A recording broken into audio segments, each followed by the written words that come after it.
تاکہ اس کے ذریعے سے تمہیں مرنے کے بعد بھی حیات مل جائے. صلی محمد والے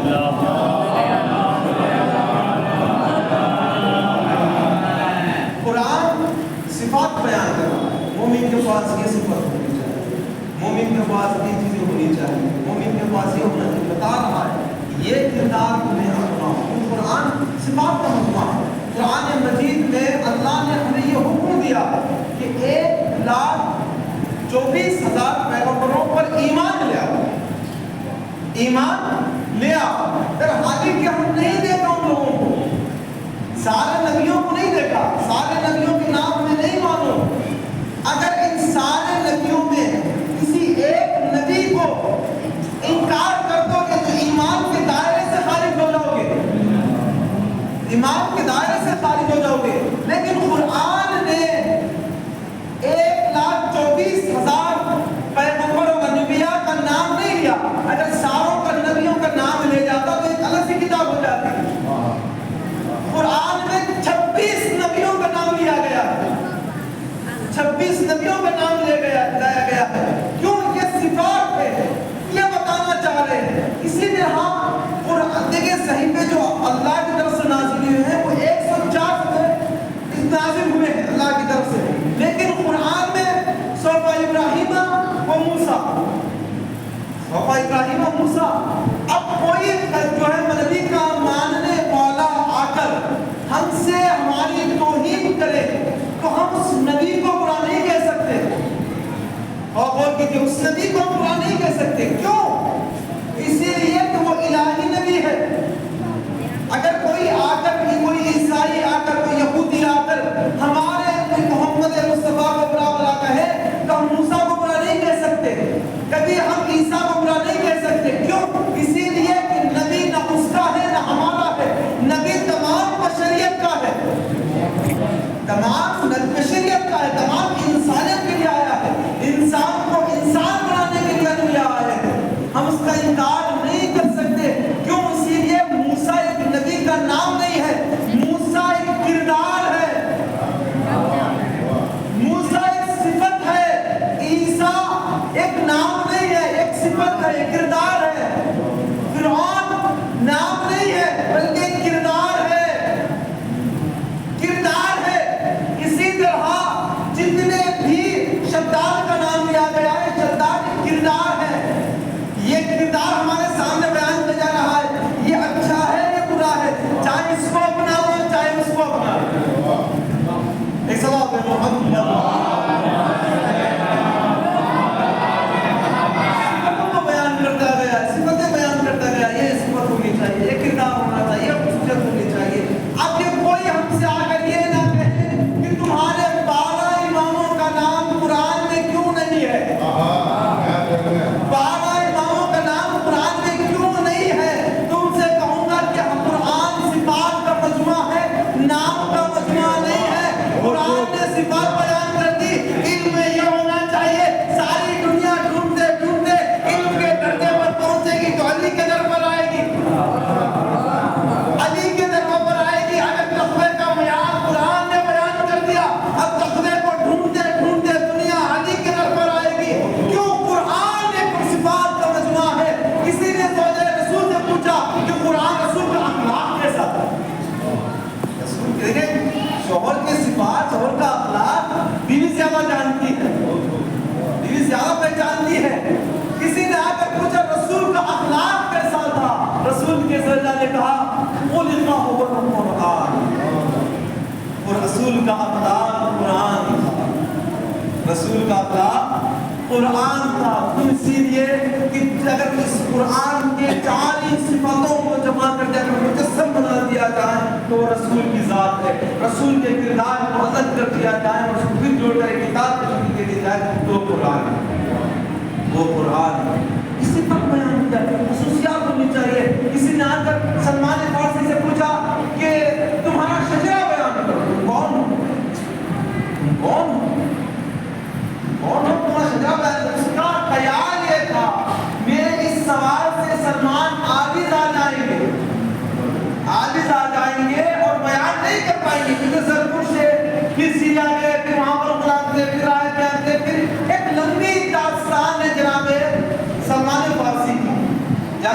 مسلمان نے کیا جواب میں کہا انا عبد الاسلام، میں اسلام کا بیٹا ہوں، انا عبد القرآن، میں قرآن کا بیٹا ہوں۔ جیسے ان جملوں کو سلمان نے کہا، آ کر رسول سے کہا کہ یا رسول اللہ سلمان کی جرأت بڑھ گئی ہے۔ سلمان کیا پکڑا کہہ رہے میں اسلام کا بیٹا ہوں، میں قرآن کا بیٹا ہوں۔ تو رسول نے مسکرا کر کہا دیکھو سلمان نے اسلام کو اپنے وجود میں ڈال لیا، قرآن کے صفات کو اپنے اندر سما لیا۔ اب سلمان زرتوش نہیں ہے، سلمان فارسی نہیں ہے، سلمان ملنا اہل بیت، سلمان ہم اہل بیت میں سے کردار ہونا چاہیے۔ اب دیکھیں مولا کائنات کی ولادت ہوئی 13 رجب، پورا واقعہ نہیں بیان کرتا۔ جب مولا کائنات کو لینے کے لیے رسول پہنچے، رسول کے گود میں علی آئے، یوں کہوں رسول ریاض میں علی قرآن میں، رسول کے ہاتھوں میں آئے۔ تو اب جیسے ہی آنا تھا تو یہاں پر مولا کائنات کہہ سکتے تھے کہ میری ماں وہ ہے جس کو اللہ نے خانے کعبہ میں بلایا، اپنا مہمان قرار دیا۔ میں وہ ہوں کہ جب نبی کی ولادت ہوتی ہے تو اس کو بہلا دیا جاتا ہے، میری ماں کو گھر سے بلایا جاتا ہے۔ فضیلتیں بیان کر سکتے تھے، اپنے فضیلتیں بیان کر سکتے تھے۔ جانتے مولا کائنات نے کیا سورہ کی تلاوت کی؟ سورہ مومنین کی تلاوت کی۔ قد افلح المومنین، آج مومن کامیاب ہو گئے۔ کیوں؟ اس لیے کہ امیر المومنین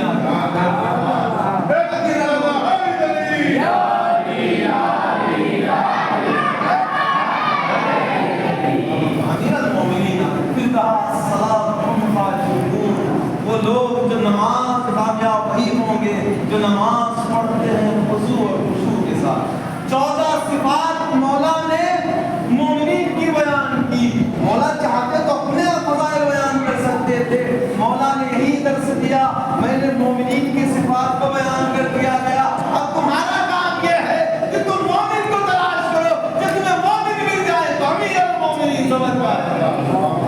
صلوات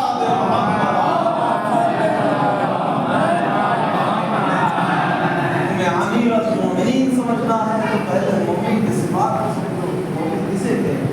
یہی علی ہے، یہی ماہ رمضان المبارک کے خاتمی خطبے میں جب رسول نے خطبہ دے دیا تو مولا نے سوال کیا یا رسول اللہ اس ماہ مبارک رمضان میں بہترین اعمال کون سے ہیں؟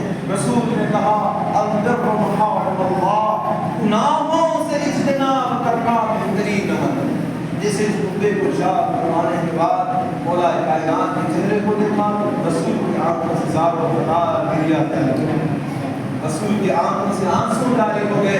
مولا نے طرف کر پوچھا یا رسول اللہ آپ نے خطبہ ارشاد فرمایا لیکن آپ میرے سوال پر صدا گریا کیوں کر رہے ہیں؟ کہا یا علی میں دیکھ رہا ہوں یہی ماہ مبارک رمضان ہوگا جو تیری سفید داڑھی تیرے خون سے لال کر دی جائے گی، دنیا کا شقی ترین انسان تجھ پر ضرب لگائے گا، یہی ماہ مبارک رمضان ہوگا۔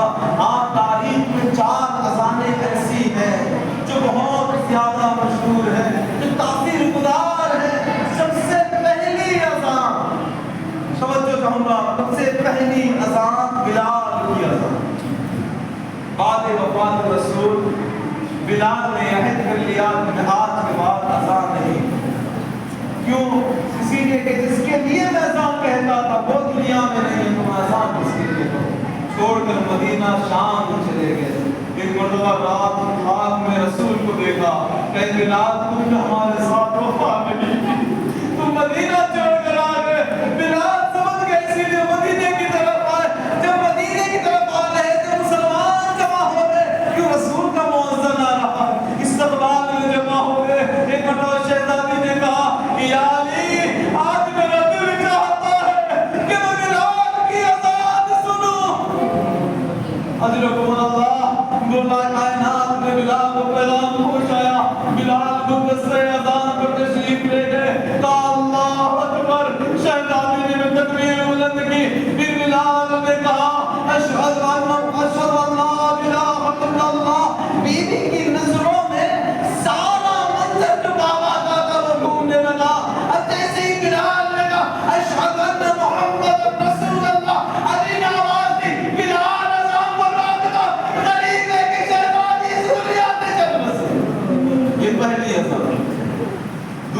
اذان 21 رمضان کی صبح کی اذان ہے، 19 رمضان کی صبح کی اذان ہے، جب مولا مسجد میں تشریف لائے، علی نے آواز دی، مدینے کوفے کی عورتوں نے بچوں کو جگایا، کہا آج کی اذان کی وہ غریب ہے، آج علی اذان دے رہے ہیں، جاؤ مسجد کی طرف جاؤ۔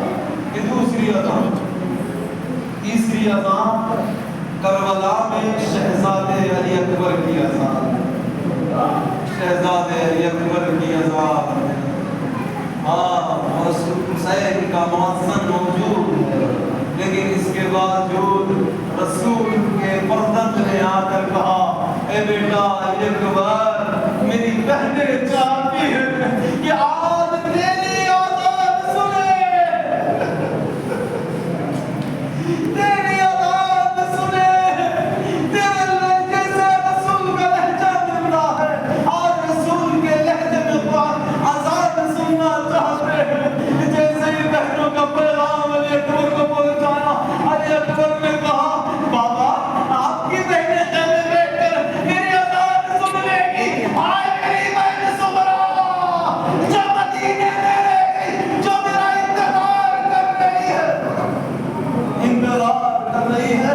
علی اکبر حسین کا کڑی جوان کربلا کی جلتی ہوئی ریت پر تیمم کیا، گلدستے اذان پر آئے، آنے کے بعد اللہ اکبر کہا، آواز کی گوش نے اس آواز کو مدینہ پہنچایا، مدینے کی گلیوں میں گھومتی ہوئی محلے بنی ہاشم میں ٹکرائی، اور یہ آواز زہرا کے کانوں میں ٹکرائی، زہرا جو چل نہیں سکتی تھی، دوڑ کر اپنی نانی ام سلمہ کے اترے میں گئی، کہا نانی ام سلمہ، ارے میرا اکبر مجھے لینے آ گیا، ارے میرا اکبر مجھے لینے آ گیا، ابھی میں نے بھیا علی اکبر کی آواز سنی،